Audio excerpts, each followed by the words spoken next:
Welcome to the Just Ingredients podcast. I'm Cara Lynn, and here we talk all things nourishing to the mind, body, and soul. This is a place where you can find just good ingredients to life.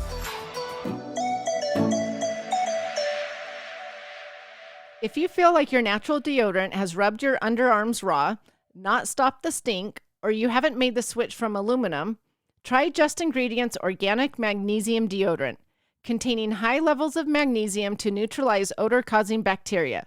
It is sure to leave you smelling fresh all day.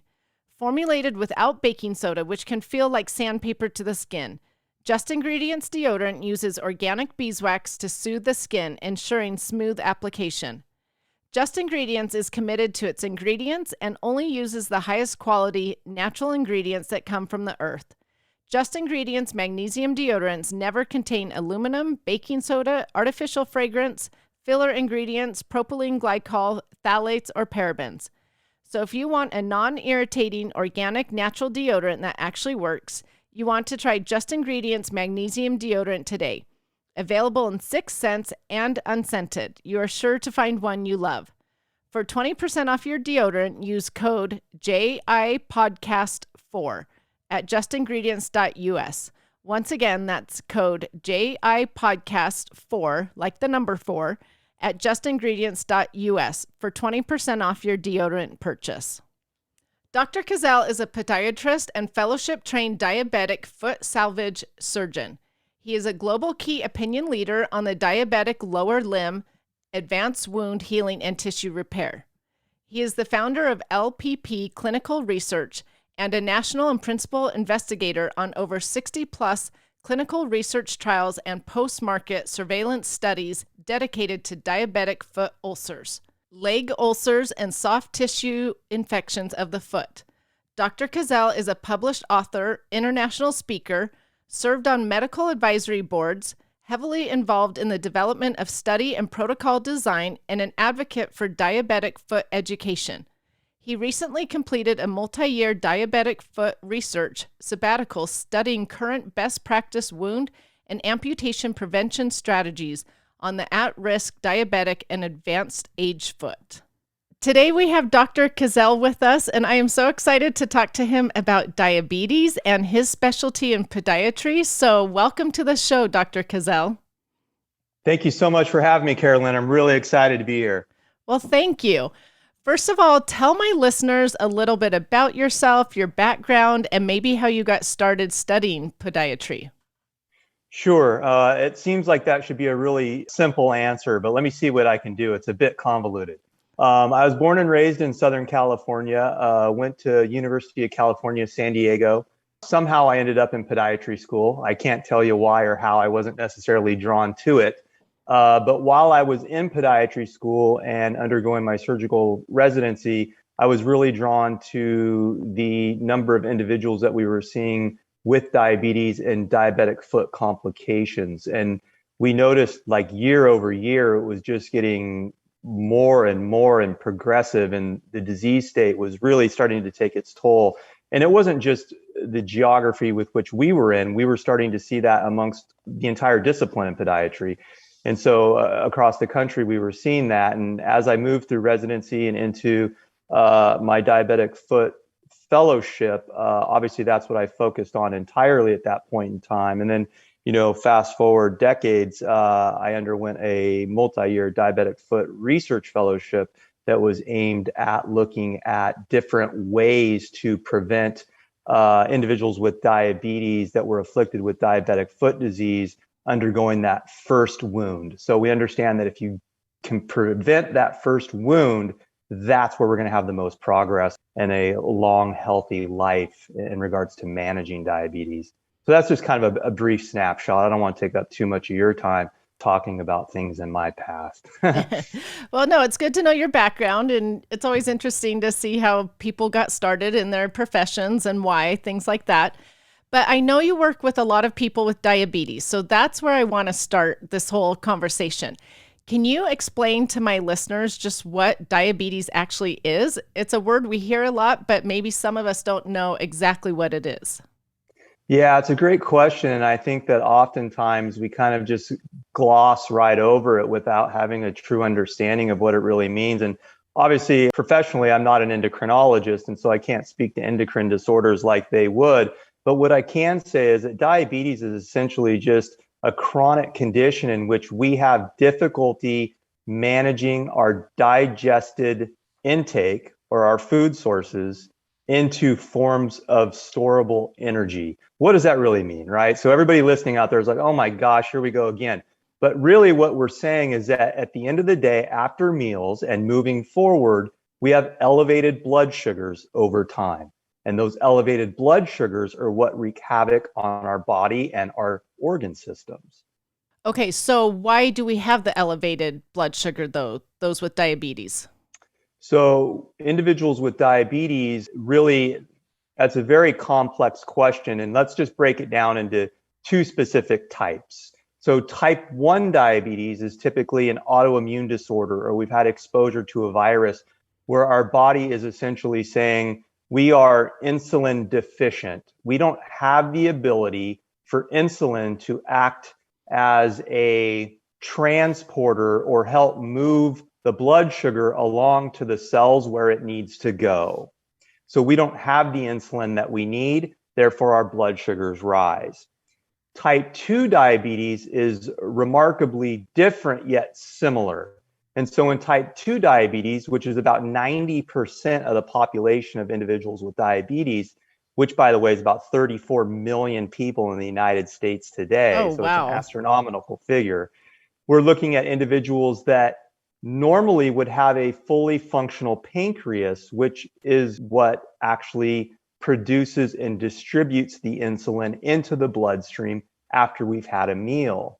In the beginning, it may do fine, but depending on food choices and a myriad of other factors over time, our body develops resistance to this insulin.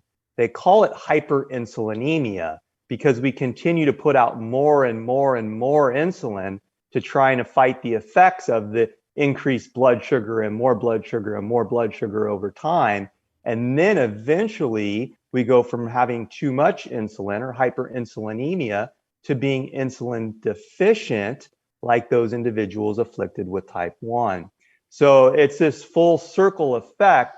But at the end of the day, I like to tell my patients in treatment rooms that essentially what we're looking at is a chronic condition in which our blood sugar is too high for various reasons. We have difficulty getting that blood sugar out of our bloodstream, and that's what leads to complications in regards to our eyes, our kidneys, our heart, our GI system or our stomach, our bladders, our feet and hands. There's just a plethora of things that are afflicted, and it's the comorbid conditions that really are such a detriment to our body more so than just the elevated blood sugars. Wow, yeah, that can affect a lot. So I'm curious about this 34 million with diabetes. That is a ton of people. So why do you think it's becoming so prevalent in America today? Well, it's a great question, Carolyn. I'd say, 34 million people in the United States, about 550 to 600 million people worldwide afflicted with diabetes by 2030. We have 90 million individuals in the United States that are defined as being pre-diabetic. So they're on the fence of having fasting blood sugars that would basically put them into that category of having diabetes within 1 to 2 years or maybe even sooner. And so the question that you pose is, why is this occurring? What is the change? What are we doing differently, right? And I don't know that we know the answer to that. I think some of the medical scientists and some of the PhDs in nutritional biology and some of these individuals working on different facets of diabetes could speak much more eloquently to that than I could. But what I can say is that we're seeing a society that is becoming more sedentary. We're seeing a society that's becoming much more heavily reliant on processed foods. We're seeing a society that is really requiring more and more time for other things. And so eating has become just one of those things we do quickly on our way to doing something else, drive-throughs, for example. And I think poor food choice, I think it's a combination of events. The other thing that I should say is that our elderly population is rising. And as our elderly population is rising, we're seeing a greater rate of diabetes amongst individuals over the age of 60. So approximately 25% of individuals over the age of 60 are now afflicted with type 2 diabetes. And so we say, well, why is that the case? And well, there's many different theories behind that. We have to believe that with each and every birthday, potentially our insulin resistance to insulin deficiency again is occurring, and that we are unable to get that blood sugar from being inside those blood vessels to their appropriate endpoints or destinations. And then once again, we're allowing the blood sugar to wreak havoc by all the complications. Okay, so as you're talking, I'm thinking, well, I do not want to be one of those 25% over 60 with type 2 diabetes. And I know there's a lot of elderly with type 2 diabetes. My mom, my mother-in-law, I know a lot of people. And so people that are not quite 60 yet or younger, are there lifestyle factors that could keep one from getting diabetes, or diet factors that could help them not get diabetes, or not necessarily? Carolyn, I think that's the $1 million question. And that's what I think about every morning when I wake up. And part of the reason for that is probably it's the nature of the work that I do. But I think that's a shared consensus amongst most people across the country right now, if not the world, that are kind of encroaching in that latter third of life. And I think the answer to that is there are things that we can be doing. There's conscious decisions that we could be making. Something that nobody really talks about or doesn't talk about enough is something called metabolic syndrome. And it wasn't introduced until 1998 in medical dictionaries. But I think it has a profound impact on type 2 diabetes. And I think it has a profound impact on overall health and wellness for individuals like ourselves that are progressing through life, maybe doing okay, but wanting to make sure that we have options and choices as we age and that we age gracefully. And so I would say things that we definitely could be doing, obviously diet. We want diets that are high in fiber, lean protein, low in cholesterols. That's something all of us should be attempting to do. But what about the other stuff that people aren't necessarily talking about? And this is where I think it gets really interesting. So metabolic syndrome is 5 different states. So we talk about elevations in blood sugar, fasting blood sugar, I should say, elevated blood pressure, an increase in our triglycerides, a decrease in our good cholesterol, or increased obesity, or what they call abdominal obesity. If we have 3 of those 5 states, we already are being defined as having metabolic syndrome. They know that metabolic syndrome is very closely tied to diabetes. So I would say working with your primary care providers, working with your nurse practitioners or mid-levels, whoever it is that you're seeing on a daily basis or weekly or monthly basis, depending on what you may or may not have going on. I think that those 5 variables, in addition to diet and in addition to an active lifestyle, is probably the key to moving forward as gracefully as possible. Well, I was going to say those 5 things that you mentioned for metabolic syndrome, those 5 are highly tied to diet and exercise. Absolutely. And you know what's interesting, Carolyn, when we start talking about metabolic syndrome, is they see metabolic syndrome in the African American, Hispanic, Asian American, and Native American populations much more so than others. Well, that is the same populations that seems to afflict type 2 diabetes more predominantly. Oh, So that's interesting. it's very interesting when you start to dive into it. Okay, so let me ask you this about diabetes. Is diabetes reversible, or is it a lifelong disease? Another great question. So by definition, diabetes is not curable, but we have found, and now I'm coming at this from the podiatric world, but obviously I speak with a lot of colleagues that are endocrinologists, internal medicine doctors, active researchers on diabetes and nutrition, nutritional biochemists at the PhD level. And what they believe to be the case is that, yes, it is reversible on an individual basis. Now, what do they mean by that? I think what they mean is that with doing all of the things that we just talked about, lifestyle modification, increasing our activity levels, making conscious decisions in regards to our diet, and being heavily focused on reversing any of the negative effects in regards to metabolic syndrome, I think we do have the ability to get our blood sugars back down to a point where we do not need medical co-management for that condition. So is that the case just for type 2 diabetes, though? Yes. Okay, so type 1 is a lifelong disease. Type 2 can be reversible. Yes. Okay. On an individual basis. And the reason for that is what you already know. And it's a great question, in that type 1 individuals are autoimmune. Their pancreas doesn't possess the ability to produce and distribute insulin, which is obviously requisite in managing our blood sugars. Okay, talking about diet and diabetes, do you think it's all the added sugar that is in all of our food that's also contributing? Because I find hidden sugar in everything from ketchup to, you name it, there's sugar in there. Yeah, when you talk with all like the registered dietitians or certified diabetic nutritionists and things like that, everybody seems to be talking about just the processed carbohydrates or processed foods or refined sugars.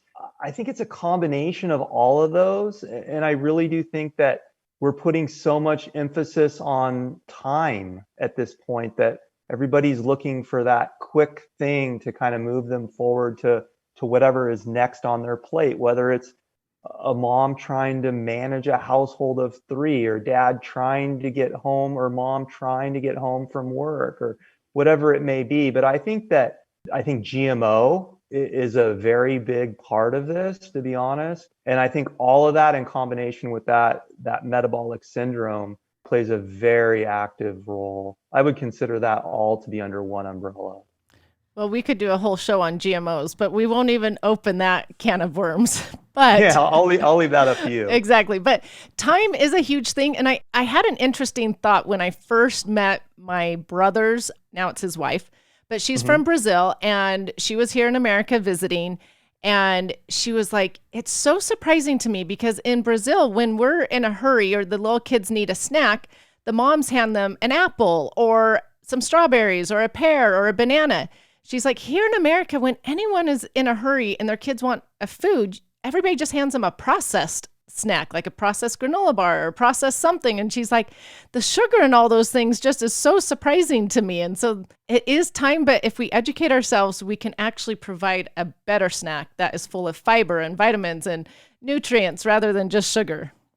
Absolutely. And to just add to that real quickly, when you speak with individuals from other parts of the world that have come over to the United States, they talk about how sweet even the bread is here in the United States, something that maybe you or I wouldn't even think about because it's something that we're so used to. But literally everything is just slightly different here in the United States. It is true. And she even said that. She was like, oh, the food here is so sweet. I can't even handle most of it.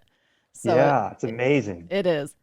So let's talk about podiatry now and what that correlation is with diabetes. My dad actually was a type 1 diabetic from age 20 on. And so I'm very familiar with this of him not wanting to get sores or protecting his feet, things like that. But what is the correlation between the two? So we touched on it just briefly when we were talking about diabetes and the complications associated with diabetes.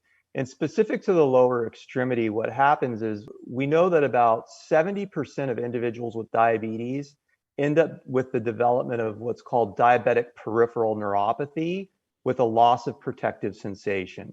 Wow, that sounds like a big term, right? So let's just break that down. Okay, let's just make it really easy. What that really means is 70% of individuals with diabetes end up having abnormal sensation to their feet. Okay, that makes sense. Right. And without appropriate sensation to their feet, they're more prone to friction, blisters, wounds, foreign bodies. You'd be amazed how many people step on sewing needles and do not realize it. And all of these variables, as you go down the causal pathway, end up resulting in an open wound. An open wound has a 50% likelihood of becoming infected. An infected wound has a 20% likelihood of going on to amputation. And so you can see we have to prevent that first wound from ever occurring, which means we have to be getting access to these individuals early and often. Typically from the date of diagnosis of diabetes is when we would like to have them. Unfortunately, there's a lot of variables that come into play, but we need them before they don't have their sensation. Oh, that's interesting. Okay, so are there certain ways that they can avoid some of these foot problems, like in the future, things to prevent them? Yeah, I think once again, everything starts with education, right? Whether it's our primary care provider doing a good job, not only taking off individuals with diabetes, taking their socks off at all of their wellness visits or their comprehensive visits, making sure that there's nothing going on outwardly. If they have diabetes, they need to be seen by their podiatrist at a minimum once a year if they still have protective sensation to their feet. If they don't, then there needs to be a myriad of other things that should be going on behind the scenes to make sure that we are giving them the education that they need so that their health and wellness continues as they move forward through life. That's just specific to education. What can they be doing on a daily basis, right, at home? Daily inspection of their feet, making sure they're wearing appropriate shoes. They need enough room in the toe box where we would wiggle our toes. We need to make sure that that toe box has enough depth and width so they're not developing blisters or wounds or some sort of micro trauma going on to the foot that in a normal individual we would feel and say ow and take our shoe off. They won't feel that if they have not enough sensation to the feet. Diabetic socks, people think that it's silly, but it's extremely important. The construction of the sock alone really adds a protective layer or cushion to that foot. And hydration status, we always talk about moisture and hydration. They're actually two different variables, but an individual should have a regimen, a hygiene regimen, where when they get out of the shower with their feet still damp, they should be putting on a moisturizing lotion that's free of fragrance or scent, right? That doesn't have any of these parabens or phthalates or there's a million different things we could talk about that's probably well beyond this conversation that you and I may love talking about on the side, but they need to be doing all of these things on a daily basis to help ensure their foot's wellness as best as possible. Well, I love that you say a lotion without the parabens and phthalates and all of those things, because that is what I try to teach on a daily basis of how to choose the better choice product. So I'm glad you slipped that in right there. Well, and I must say, I really appreciate the work that you do and your Instagram page because with such a following, you have the ability to affect or create change. And I think it's important. And I think you are coming at it from an educational perspective and you're showing individuals here's option A, here's option B. And I know I'm oversimplifying things, but if you can help your followers understand why B might be better than A, that is such profound impact. Who knows what positive impact that has on their lives? And I think that's intriguing. And that's why I retired from active practice to get into full-time education in addition to our research work for the very same reason that you do what you do. Oh, that's awesome. Well, thank you for your nice words. I appreciate that. And Of course. it is all about change. And that's why you're also here on the podcast, so we can educate people about diabetes and change and things like that. But Absolutely. talking about the feet, so just tell me, what are some signs that people should be looking for to know if anything is wrong with their feet?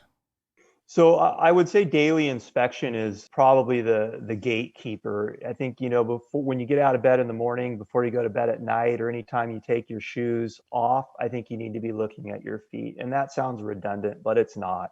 That's the single greatest thing you could do. What are we looking for? It could be something as benign as a red spot or a rash, or you may notice that you're starting to have some tingling sensations or pattern numbness.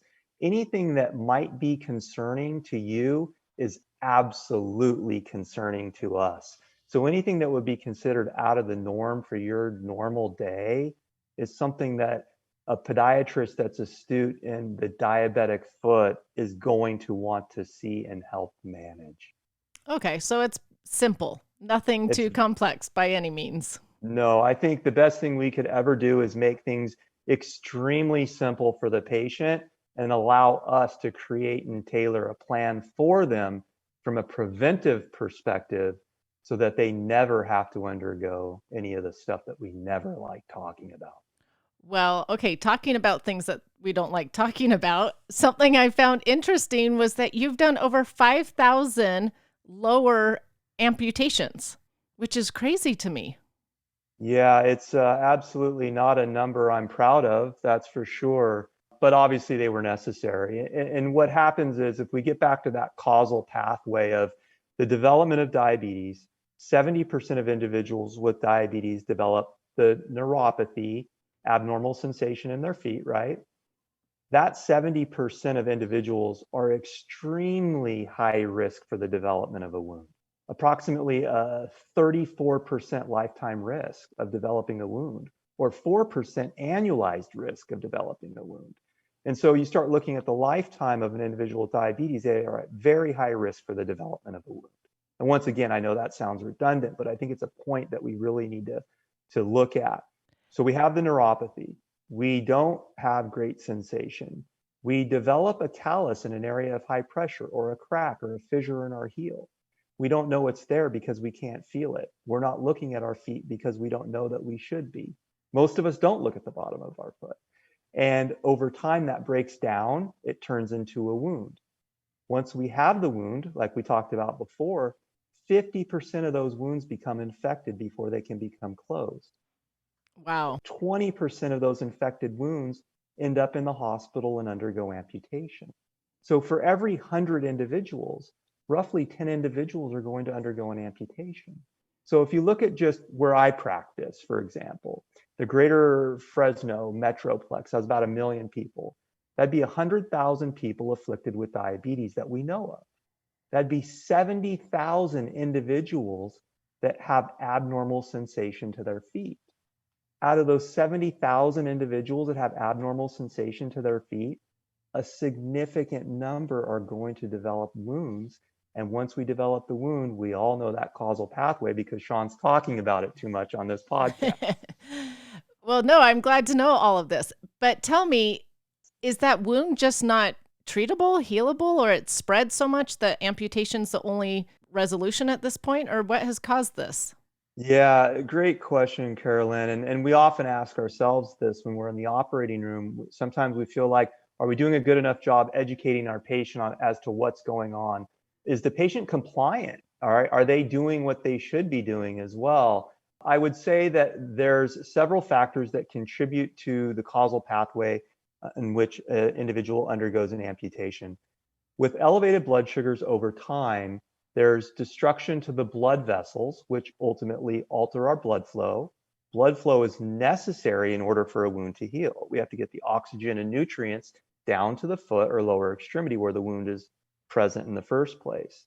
The abnormal sensation, there's a million different things going on at the cellular level that also contribute to wounds healing in a slow manner. In addition to that, that whole metabolic syndrome that we've talked about is obviously also contributing to poor or slow wound healing. So even though we practice advanced wound healing modalities, we try to offload the wound, we debride, or for lack of a better term, clean the wound bed on a weekly basis. We have primary and secondary dressings that are probably second to none at this point in the United States. We have access to any antibiotic that we would need. We still struggle at the end of the day just because of the nature of diabetes in general.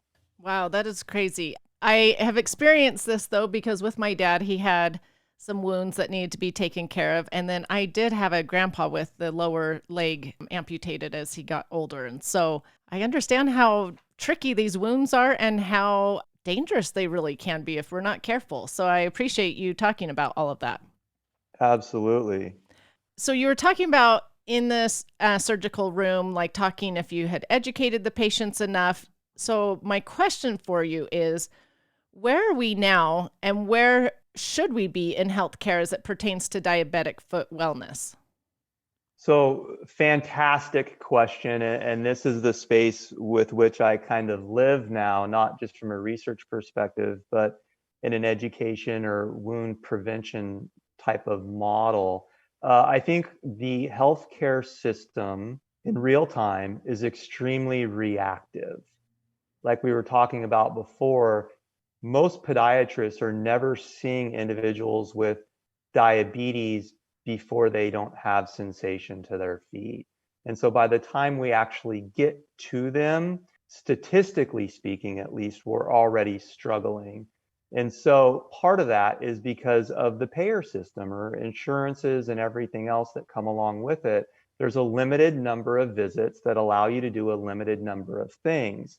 And I'm sure you've experienced this with what you were willing to share with your family members, and it needs to change. We need a much more proactive model.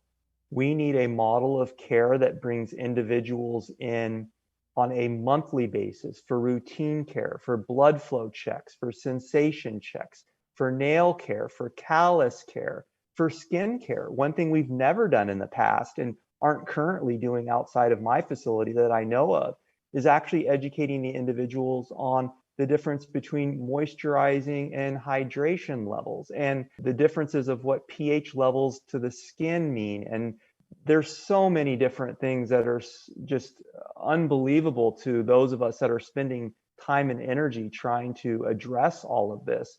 But we need facilities that are dedicated to diabetic foot prevention programs.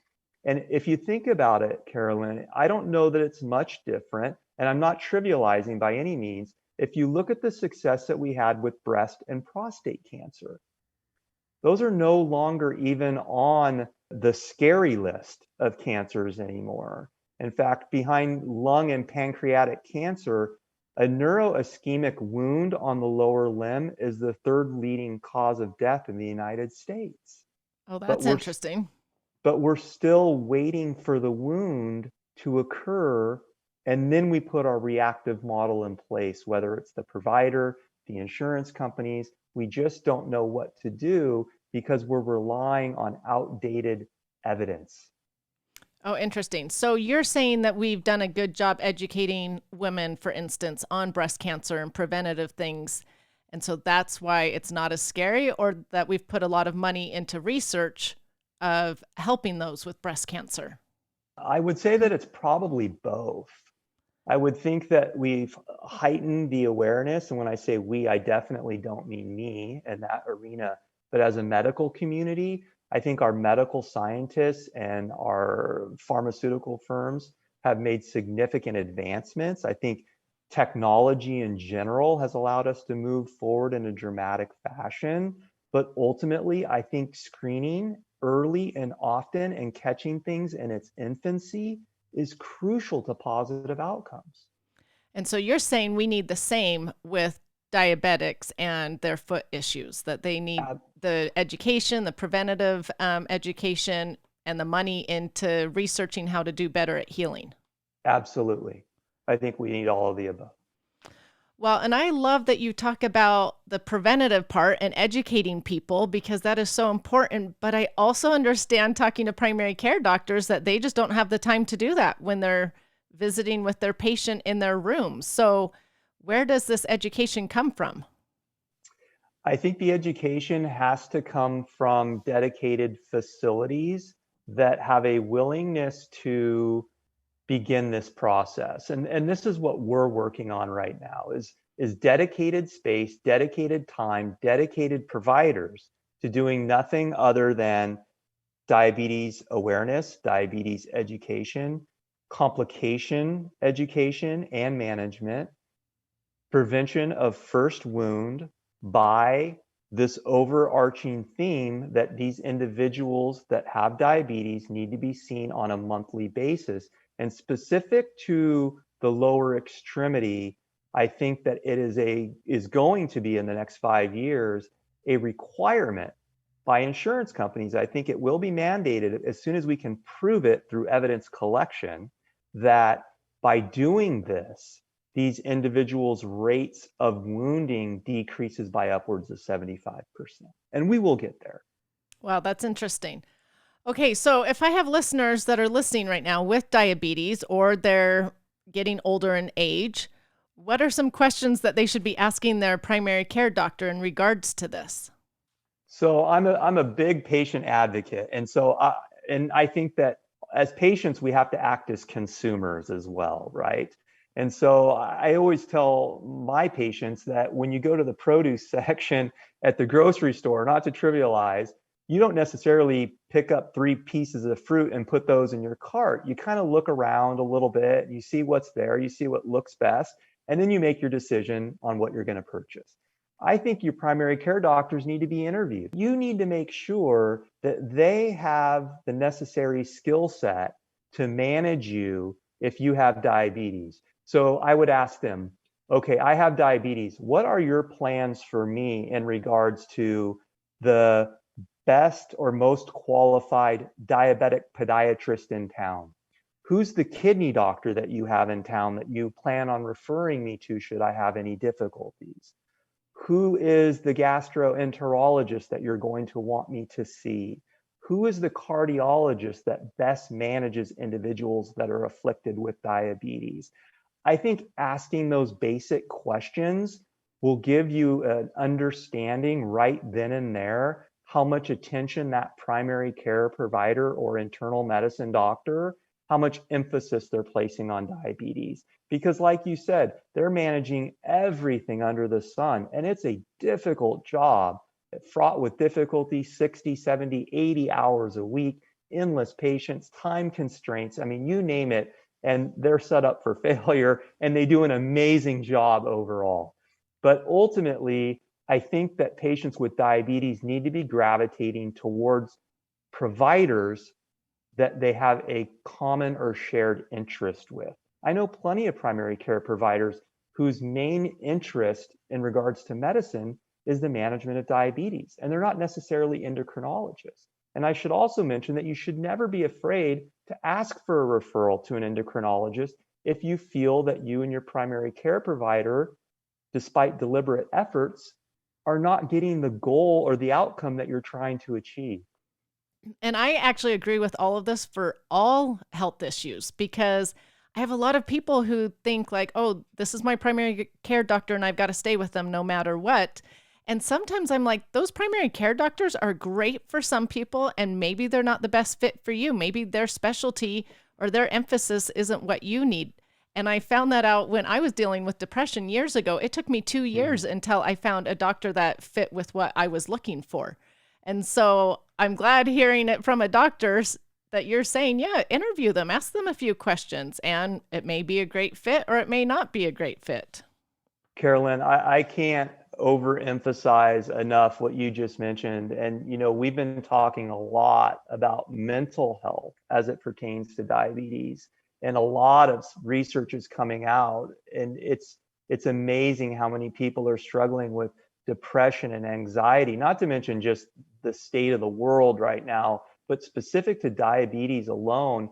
And if we're not looking for those signs and symptoms, if we're not trained to be asking specific probing questions, it's going to get missed. And like you said, it could take years to find that right individual. But when you do, your overall health and wellness can just rise exponentially. I think it just needs, it's a team. It's a team sport. Healthcare is a team sport, and it takes collaboration amongst everyone involved, including the patient. Right. I agree. And it's okay for patients to say to their doctor, thank you so much for your time and move on. There's nothing wrong with that. Absolutely. I think the first appointment should be nothing more than an interview. Well, thank you for sharing that. But now I'm really intrigued about mental health, the depression and anxiety with diabetes. I never really correlated those two together. So that's sort of a new correlation. Yeah, so interestingly, I've had the opportunity to speak with some fantastic clinical psychologists and a few other individuals that come to mind. And there's been a lot of research coming out of University of California, San Francisco. There's been some global collaboration in regards to mental health with diabetes. I would say most of it coming out is relatively recent, within the last several years. I think it's still in research phase. You're starting to see some papers come out that are very profound, because I think we're seeing that individuals with diabetes are definitely struggling, whether it's quality of life, whether it's self-worth, whether it's just anxiousness, depression. What does the horizon look like for them? I was talking with one individual. I found this to be an astonishing figure. An individual with diabetes, and I have to give credit to Dr. Nagra, Harpreet Nagra, for this, because I find this just, like I said, it's baffling to me. An individual with diabetes has 125 more decisions to make on a daily basis than somebody without diabetes. I can barely make the decisions that I have on my plate on any given day. Imagine 125 more on an average day, and then I have to get up and do it all over again. Wow. Okay, I'm a little confused. What are the 125? Just like what they're going to eat and the better choices of what they're going to eat, things like that? I think it's a combination of all of those things. What do I eat? When do I eat it? What medication am I taking? When do I take it? Do I need to go to the pharmacy? Am I getting my sleep? All these different Right. things. I think it's a trickle down effect from my perspective. Obviously, I'm not in the mental health arena, but the individuals that I speak with just talk about how devastating diabetes can be on one's mental outlook. That actually makes a lot of sense as I think about it, because it's a constant stress of, are my blood sugar levels okay? Are my insulin levels okay? And I know it's even a worry during the night, like, are things going to Right. stay stable during the night? And then I know with kids and those with type 1 diabetics, especially as they become teenagers, then the hormones throw insulin levels off, and then moms are trying to figure those levels out again. So I get it now that I think about it. I'm like, oh, there is a lot of stress, a lot of concerns that they're thinking about, and a lot of decisions that they are making every day. Absolutely. Absolutely. It's a lot. It's a lot to manage. It is. Okay, so we've talked about the feet being a concern with diabetics, mental health being a concern. What about the kidneys? I always hear about the kidneys being a concern with diabetics. Right. So chronic kidney disease is extremely prevalent. I don't remember the number off the top of my head, but individuals progress chronic kidney disease from stages 1 through 5, 5 being end-stage renal disease, on dialysis. And that's a huge deal, obviously. Those individuals are either waiting for transplantation, they may not be candidates for transplant. And what happens is that it's the same variables really that are affecting all of the different systems. So we talked about not having great sensation to the feet, specific to the lower limb, and the fact that the elevated blood sugar, or the glucose, right, that's sitting in the bloodstream, that doesn't have the insulin to help transport it, to get it to where it needs to be so that it can be stored for energy for future use.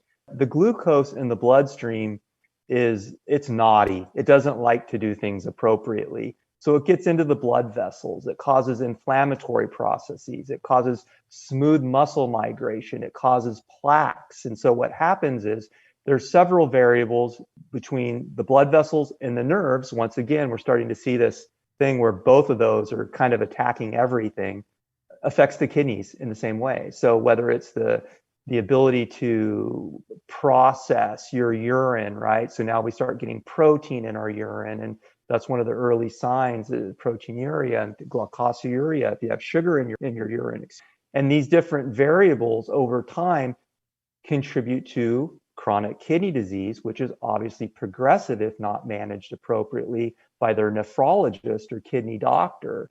And so once again, an early and often approach from a primary care doctor would be screening for protein in our urine, our creatinine values when we're looking at our blood values when we go give blood for our physicals and things like that. And if it's caught early enough, we can help try to minimize the effect. If it's not caught and we don't know it's there, then obviously that becomes one of the significant complications of diabetes once again. And it's extremely concerning because just in the Fresno County, with number of individuals on dialysis across the country is atrocious. Oh, wow. That's amazing. Well, thank you for explaining that. So are there any other tips that you want to share to those with diabetes, those struggling with feet issues, anything like that? I would say specific to anybody that is struggling with or managing well diabetes or has a loved one with diabetes, we need to be advocating for their wellness first and foremost. But more specifically to the nature of the work that we do, we want to be seeing you early and often. So if we can see you once a month, we can stave off those wounds by 75+%. The quality of life can be there. You can live a very active, healthy lifestyle. And most individuals suffer from the complications of diabetes, not the diabetes itself. So if you can get to where you're managing it well, the medical community can keep you going and keep you doing well. But you've got to ask those probing questions of those providers. You need to be a little leery. You need to be your own advocate. And like I said, I would treat each first visit with any provider that you're seeing as an interview. And our group provides questions with check boxes of things that you should be asking your podiatrist or your primary care doctor in general, because we just want to see you do well. That's the point. Well, I love early, often, and advocate, because those three things for any health issue will really make a huge difference. So thank you for sharing that. Thank you. Thank you so much, Dr. Cazzell, for being here today. Tell my listeners where they can find you. So we're really easy to find, I promise. It's at Shawn Cazzell, DPM, on Instagram and Twitter. Our website is Valley Diabetic Foot Center, or another website is LPP Research, which is where we do all of our research group, our education programs, and things like that. We're trying to be more active on the social channels. You can always find us there. We're trying to be a little more engaging. We're trying to provide educational content, both there and on the respective websites as well. Oh, I love it. I love that so many doctors are getting on social media and trying to educate people. So thank you for being one of those and doing that. Thank you so much. I think we're looking at individuals like yourself as inspiration because we're seeing the positive impact that you guys are having. And I think that if we can start getting more and more individuals that are willing to put educational material out there, it will be impactful. I think so too. So I always end my podcast with asking my guests what they have found to be the best ingredient in life. What have you found that to be? Okay, so if it doesn't have to come out of the top shelf of my cupboard, then I would say the single greatest ingredient to life for myself would be persistence. Because I've never achieved anything that was extremely meaningful without thinking about giving up several times first. That is really interesting. That actually hit me pretty profoundly, to tell you the truth, because no one has ever used that one. And some days I think, oh, is this really all worth it? And then it is the persistence that keeps me going. And then I have those days that I absolutely love what I do. So I love that you chose the word persistence. Oh, well, thank you. I think about the challenges of many things every day, like you were just mentioning, and you got to, if you believe in it, you got to keep going. And it doesn't feel that way most days, but then there's breakthrough days. And the breakthrough days are great days. Exactly. So true.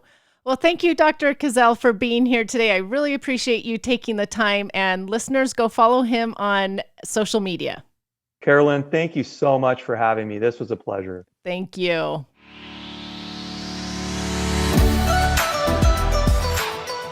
Thank you so much for listening. Remember to subscribe to the Just Ingredients podcast to learn more about your health and good ingredients to life.